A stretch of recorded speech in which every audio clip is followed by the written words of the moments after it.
Жаңы жылдык майрам учурунда жолдордо кыймыл көбөйөт. Андыктан ар бириңиздерди жол эрежелерин так сактоого чакырабыз. Жол кыймылынын коопсуздугун камсыз кылуу максатында төмөнкүлөрдү так сактаңыздар. Спирт ичимдигин ичип унаа башкарбоо, каршы тилкеге чыкпоо, белгиленбеген жерден озуп өтпөө, унаа башкарууда телефон колдонбоо.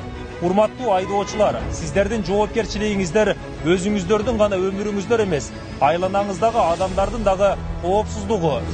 Уважаемые граждане, в преддверии празднования Нового года в целях обеспечения общественного порядка, безопасности граждан и дорожного движения личный состав органов внутренних дел 29 декабря перешел на усиленный вариант несения службы. Также обеспечение правопорядка будут привлекаться добровольные народные дружины, государственные органы и органы местного самоуправления. Берегите себя и своих близких. Счастливого и безопасного Нового года!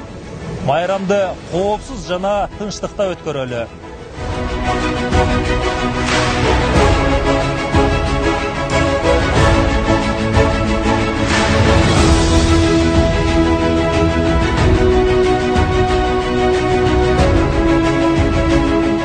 Түзөн, төз тур, буйрук кылам.